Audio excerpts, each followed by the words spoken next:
Assalamu alaikum. Why aren't we allowed to keep dogs as pet? Sister has a question that why aren't we allowed to keep dogs as pet? This is mentioned in the hadith. The main reason that is there is because if we analyze scientifically, Allah knows best, but if we analyze scientifically, today's science tells us that there are certain diseases in the saliva of the dog. For example, one of the most dangerous is rabies, known as hydrophobia. And this can go to people. And therefore there are even hadiths that if a dog licks your vessel, then wipe it thrice with mud. And today's science says that if you use mud, the rabies germs can be destroyed.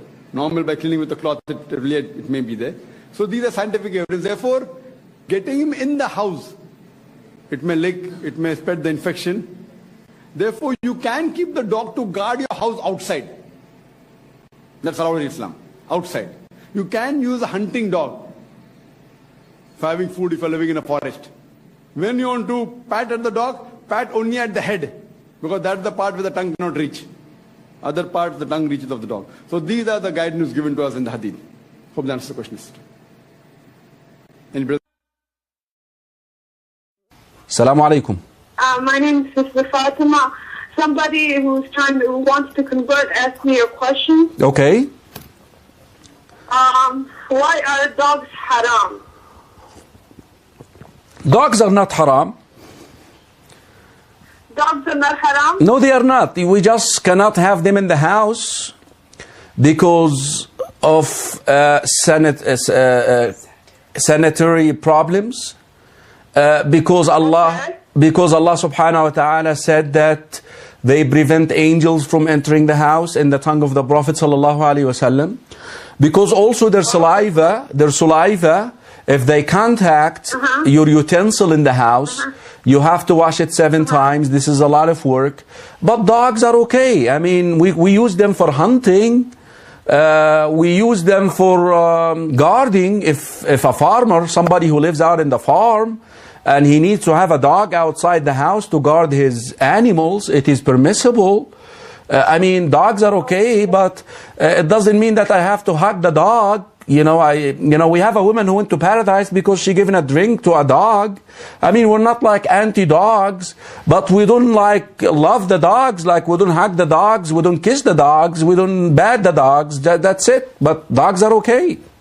All right?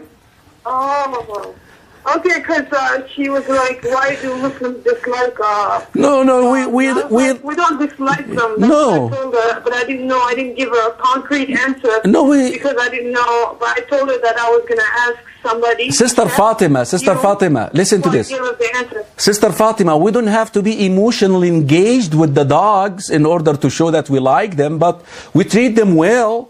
We have a woman in our religion who went to Jannah because she given a drink of water to a dog.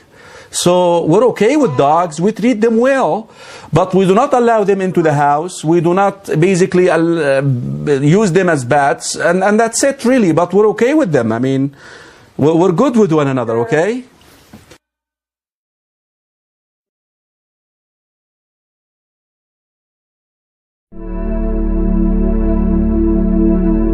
A lot is said about the relationship between Arabs and dogs, Muslims and dogs, and it's usually in a negative light, that we try and avoid them, keep them away. But is that the only story? We are here at the Arabian Saluki Center in Abu Dhabi, in the United Arab Emirates, to show you a different perspective. Let's go and check it out. There's actually incense burning. This is the kennel where all the dogs stay, and there's incense burning, so it's a nice smell for them to enjoy. So apparently, the beautiful thing, and it's a sign of loyalty amongst the dog and amongst the dog's owner, is the dog would only eat what the owner eats. So if the owner was eating a chicken sandwich, the dog would also eat a chicken sandwich.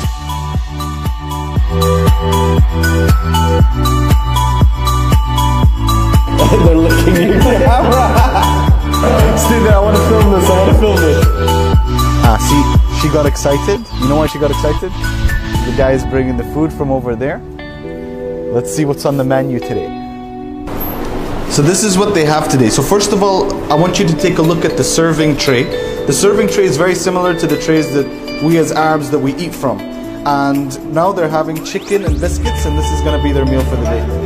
So there's protein for the kids, and there's like a chicken soup broth in there to make it nice and soft for the children.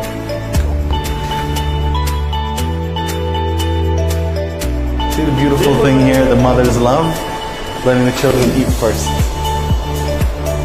We're going out now for a short walk with Jamila, and Jamila means beautiful. It means the beautiful in Arabic. These are our versions of the collar and the leash. They're all handcrafted by the Red Crescent Society, which is a charity in the UAE where women, elderly women, actually spend their days making these with their own hands and giving it to the center for there to be used to take the dogs on walks, take the dogs to beauty pageants. As you see, they're really beautiful. Really, really beautiful. So we're going to take a dog out for a walk.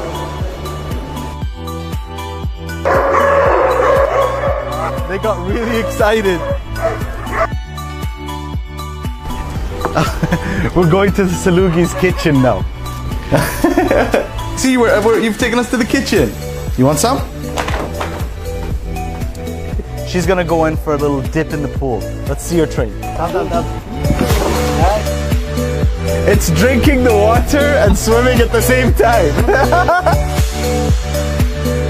Well, there you have it, ladies and gentlemen. We saw how the Salugi dog eats. We saw how the Salugi dog sleeps. But more importantly, we saw how the Salugi dog has an important part in our history, in our society, and in our culture today. And maybe, just maybe, dogs are an Arab's best friend too. Much love, and God bless you all.